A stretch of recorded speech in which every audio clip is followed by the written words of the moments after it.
Munnar CSI പള്ളിക്ക് സമീപം മണ്ണിടിച്ചിൽ ഭീഷണി നിലനിൽക്കുന്ന ദേശീയപാതയിൽ ഗതാഗതം ഭാഗികമായി പുനഃസ്ഥാപിച്ചു. ടെക്നിക്കൽ കമ്മിറ്റിയുടെ ശുപാർശയെ തുടർന്നാണ് ജില്ലാ ഭരണകൂടം വൺവേ ഗതാഗതത്തിന് അനുമതി നൽകിയത്. ഇന്നലെ വൈകുന്നേരത്തോടെയായിരുന്നു ഗതാഗതം ഭാഗികമായി പുനഃസ്ഥാപിച്ചത്.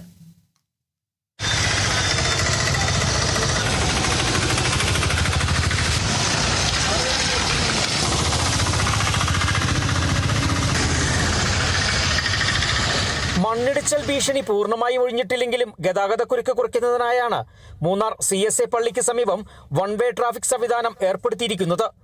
ഇനി അടിമാലി ഭാഗത്തു നിന്നുള്ള വാഹനങ്ങൾ ദേശീയപാത വഴി നേരിട്ട് മൂന്നാർ ടൗണിലേക്ക് പ്രവേശിക്കും. അതേസമയം മാട്ടുപ്പെട്ടി മറയൂർ ഭാഗത്തു നിന്നുള്ള വാഹനങ്ങൾ ദേവികുളം റൂട്ടിലെ ചെറിയ പാലം കടന്ന് പുതിയ പാലം വഴി അടിമാലിയിലേക്ക് പോകണം. ഗതാഗതം സുഗമമാക്കാൻ സ്ഥലത്ത് പോലീസ്, മോട്ടോർ വാഹന വകുപ്പ്, ദേശീയപാത അതോറിറ്റി എന്നിവയുടെ പ്രത്യേക നിരീക്ഷണമുണ്ടാകും. റോഡിന്റെ ഇരുവശങ്ങളിലും ബാരിക്കോഡുകളും മുന്നറിയിപ്പ് ബോർഡുകളും സ്ഥാപിക്കും. മണ്ണിടിച്ചിലുണ്ടായ ഭാഗത്ത് വാഹനങ്ങൾ നിർത്താനോ യാത്രക്കാർ വാഹനത്തിൽ നിന്ന് ഇറങ്ങാനോ പാടില്ല. മണ്ണിടിച്ചിലിന്റെ ലക്ഷണങ്ങളോ മറ്റേതെങ്കിലും അപകട സാധ്യതയോ ശ്രദ്ധയിൽപ്പെട്ടാൽ ഉടൻ ഗതാഗതം നിർത്തിവെക്കും. കേന്ദ്ര കാലാവസ്ഥാ വകുപ്പ് ഓറഞ്ച് അല്ലെങ്കിൽ റെഡ് അലർട്ട് പ്രഖ്യാപിക്കുന്ന ദിവസങ്ങളിൽ ഈ ഭാഗത്തെ ഗതാഗതം പൂർണ്ണമായി നിരോധിക്കുമെന്നും ജില്ലാ ഭരണകൂടം വ്യക്തമാക്കി.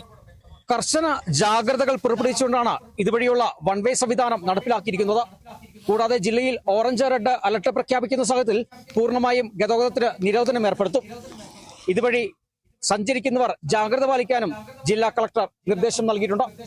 ക്യാമറമാൻ AP രാജയ്ക്കൊപ്പം Bineesh Antony, Kerala vision news, Idukki.